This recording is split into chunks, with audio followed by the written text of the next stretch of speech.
Okay, so yun nga mga dre. So wala na masyadong intro. Uzi Flame 150 carb type.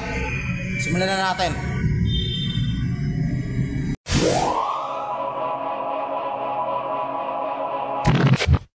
Okay, so more frequently alam ko marami ng pamilyar sa unit na to, and at the same time hindi siya bagong unit. Meron isang bagong unit na ganito na lumabas, which is yun is FI version na or fuel injected version na siya ng gantong klaseng unit. Pero ang i-review natin yon is yung pinaka current type niya na naka-carburetor type pa. So alamin natin kung anong meron ba dito sa motorsiklong na to, motorsiklong ito. So basically Flame 150 carb is technically meron siyang displacement na 149cc, single cylinder rin to, the same time, and then also single overhead cam. Meron 2 valves, then also carburetor type pa naman pa din ito. Then also air-cooled pa rin siya. Meron itong 5-speed manual transmission. Then ito is currently meron pa powered pa rin ito ng kick and also electric start. So meron itong power or overall power na 10.4 horsepower at 7,000 RPM. Tapos meron din siyang torque na 11.5 Newton meter at 5,000 RPM or revolution per minute. So basically, so kagaya nung hindi ko pa pala nasasabi sa inyo kanina na ang unit na to is basically ang lahat ng ilaw niya is naka LED type na. So starting sa park light, signals, then also pati na rin dito sa pinaka headlight niya. So lahat ng ito is LED na, powered by LED na rin ito. So yun, isa na rito sa mga pinaka upgraded na version ng pinaka light systems nila sa mismong motorsiklo na to. So another then is, kung napapansin nyo mabuti dito sa gilid, ang pinaka suspension niya sa front or yung pinaka port niya is naka telescopic port pa rin siya. So ayan, so pinaka standard din ang isa pa sa mga ginagamit nila na pinaka-standard na ginagamit nila sa suspension. So ang sukat ng gulong nito is 2.5 or 2.50 by 70 kung hindi ako nagkakamali. Then sa front naman, kung makikita nyo, is napakalaki na rin ng ganyan disc brake dito. So disc brake, naka-disc brake na rin yung harap niya. Kung tutusin, naka-single disc brake na rin siya dito. Then also naka-single piston caliper na rin ang kanyang brakes. So may confirm natin kung ito ba is naka-dual kung ito ba ay naka-CBS na rin kagaya ng iba pang unit nila ng motor. And also titingnan pa natin kung ano pa yung mga pwede nating itanong dito sa loob nung about this bike. Dito sa may bandang mid part ng motor, which is itong entire part na to. So simulan muna natin dito.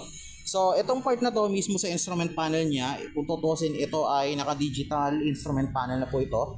Katulad din ng iba pang motor nila. Like for example, nung Adventure X 150 na review natin, ito is technically naka-LED digital digital instrument panel na po ito. Then other than that, ang ignition type naman nito is currently ginagamitan pa rin siya ng susi. So key type pa rin ito. So nakikita na natin suspensions dito, pinaka-lock niya. Then punta tayo dito sa may bandang right side nung handlebar. So which is makikita natin dito is yung throttle, yung switch, which is technically ito, napakasimple na itong part na to. Hindi katulad ng ibang motor na makikita natin ng sobrang dami ng control, sobrang dami ng buttons dito sa part na to ng motorsiklo. Which is dito mapapansin natin single switch lang talaga siya. So ayun, then brake lever. Then sa kaliwa naman is yung pinaka switch ng mismong headlight niya. So ayan, familiar naman tayo within the logo Then also yung high beam and low beam, which is ginagamitan siya ng red button.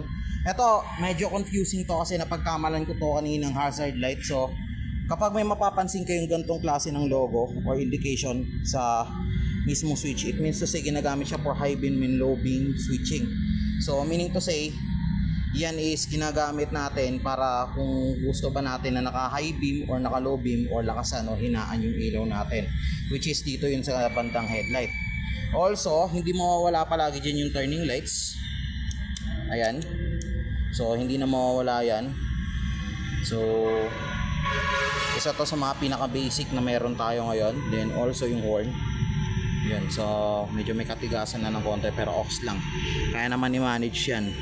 So yan yung mga controls na meron tayong dito. So, and at the same time, kapag halimbawa na nawalan tayo or naubusan tayo ng gasolina, may mga times na meron ditong emergency switch or yung tinatawag nilang choke, which is po pwede natin tong kalabitin para yung mga natitira pang reserbang gasolina natin dito sa loob ng makina natin or sa mismo sa loob ng gas tank natin is po pwede pa natin gamitin once na dumating tayo sa part ng emergency. Okay, so typically katulad ng sinabi ko kanina, underbone type to.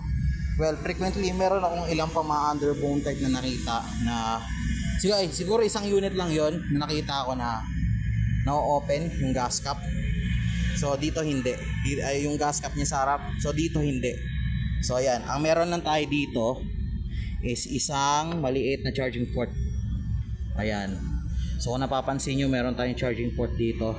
So kapag once na meron tayong inilagay na camera or dito sa meron tayong nilagay na camera or instead of cellphone, then at the same time pwede nating ilagay yun dito, pwede nating i-charge yan once na kapag nagkaroon tayo ng emergency na kailangan nating i-charge yung cellphone natin while during the ride. So syempre karamihan sa ating gumagamit ng GPS or yung iba nagbo-vlog at the same time, halimbawa ganitong gamit nila na unit, pwede lang i-charge yun dito. So isa yun sa mga pinaka-advantage na meron dito ngayon sa Flame 150. So Euro 3 emblem, then 150. Yan, so napakaganda ng decals nito. Tutusin. By the way, itong color nga pala nito is cyan color pala siya. So isa to sa mga panibagong kulay na idinagdag ni Rusi sa category ng underbone nila at sa mismong unit ng Flame nila ko. So isa to sa mga pinakabagong labas na ano. Pero carb type pa rin to, take note ha.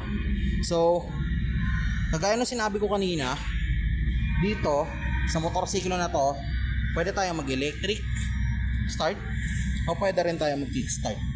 So halimbawa hindi nag-work ang electric start mo, pwede mong gamitan ng kickstart to if case that you don't have any if you don't have any power or battery or nagkakaproblema yung mismong electric start mo, which is technically ito sa lahat ng sa kadalasan sa ibang motor nararanasan din natin to. So iba kasi talagang default nang wala na talagang kickstart naka-electric na lang talaga So napakalaking advantage nito since na ito ay kahit medyo old type pa tong gantong klase ng technology to start a bike or a motorcycle.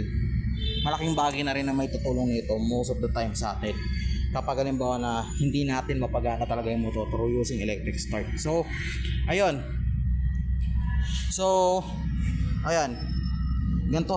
ganyan halos ang itsura nung mismong bid part niya. Then punta tayo dito sa kabila. So meron siyang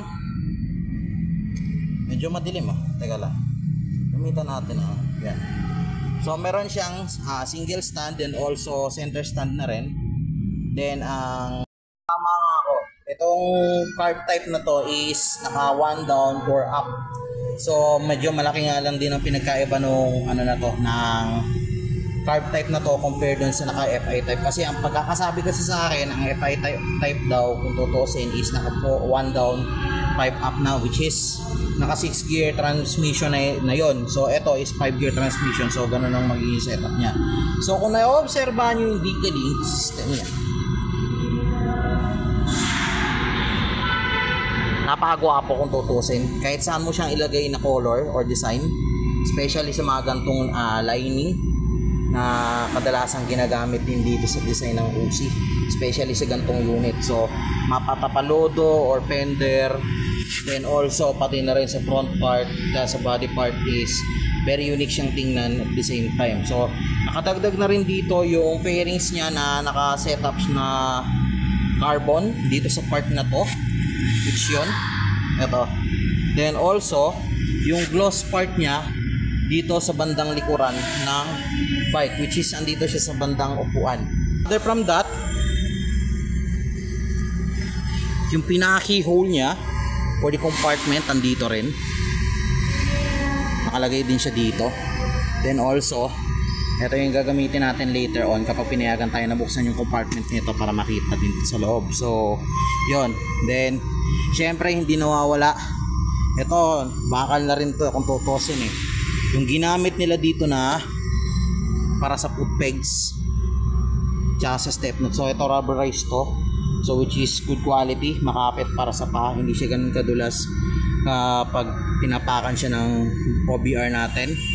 Then also matibay-tibay na rin to sa part na to kasi ito is naka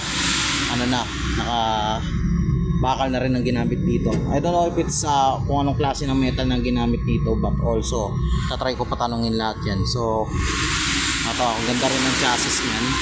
Kaya naka-carbon type na rin yung mismong sprocket cover nito sa baba. So swing arm, basic lang din. Parang halos ito na rin yung nakita kong swing arm dun sa Sushmono 125 ko. Halos the same na rin din eh. Pero mas quality itong ginamit nila na material dito sa baba.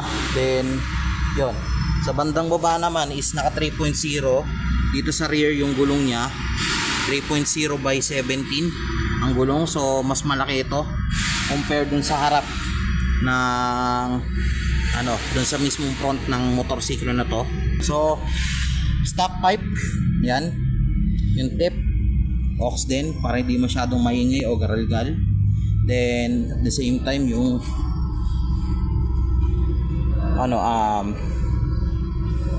brake fluid if I'm not mistaken. So upper and lower, ito yung pinaka niya, cap niya sa fluid, pinaka brake fluid niya. Yes, exactly, sa brake fluid niya mismo to. Ayan yung connection niya from here to here, punta rito hanggang sa makaabot dito sa pedal.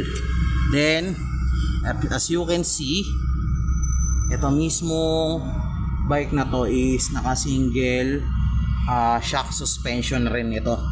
So typical na makikita mo rin to sa iba pang underbone bikes na meron tayo. Hindi lang kasi siya masyadong makita kasi gawa nga na may cover yung suspension niya. Well, that was a good thing for this kind of a underbone bike kasi karamihan ng mga nakikita kong underbone, yung mga suspension nila is wala talagang cover. So prone talaga kagad sa pagkasira. Except na lang kung sobrang quality nilang din ang gagamitin nilang suspension.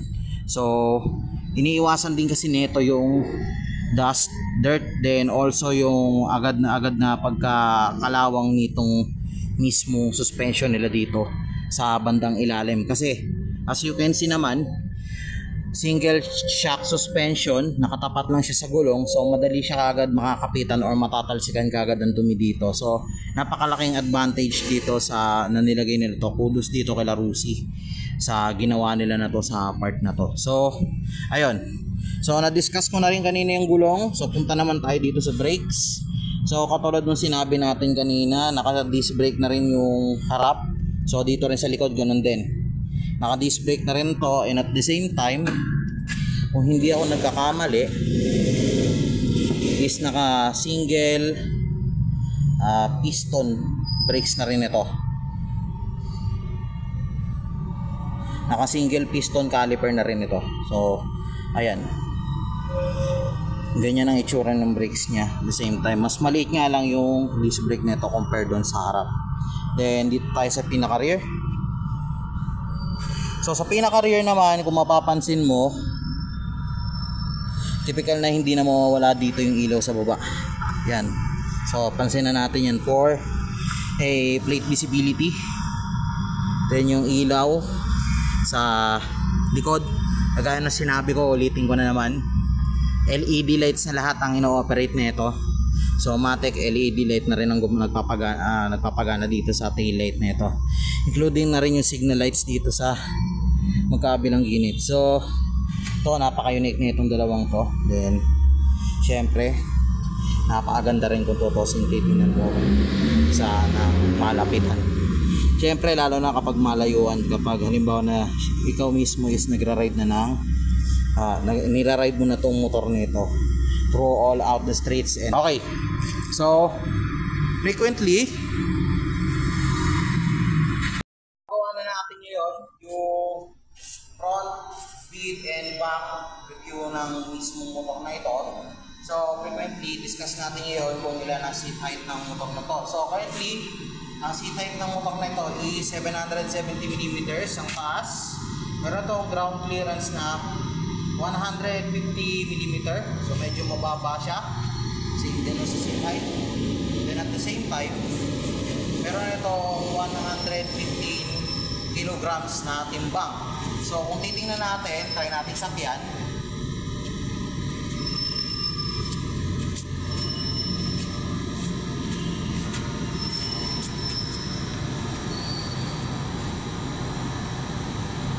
So yun nga mga dre. Sabi ko na 5.5, medyo tiktok lang ako ng konti, pero kaya-kaya naman siya i-maneuver, kaya din siya i-carry on.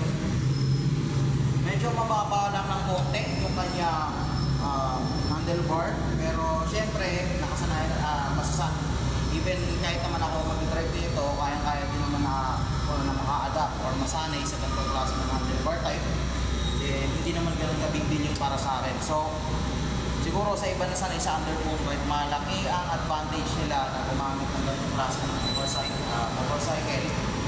And also medyo magkano naman siya compared sa ibang pang sinubukan ko ng motor, especially dun sa RFI 175 ko. So yun isa sa mga advantage niya ito. Lightweight itong motor na to, at the same time abot na abot din na kagaya natin mga Shano, especially yung mga kinulang side. Well, hindi ko naman sinasabi lang kasi kinulang side, but technically yung iba lang talaga na nagkakami sa naasan ng gantong motor pero hindi nila kaya yung height ng mismo motor. So medyo kaya naman. Kahit sino kaya abutin to, kahit sino kaya abutin to, mga laki sa akin. Kahit mismo mga nasa type 4, type 3, they can manage to how they can hold it this kind of motorcycle at the same time. So yun. So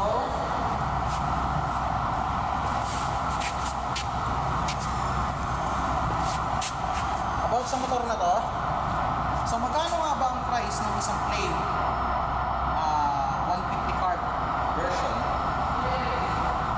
So basically ang price nito is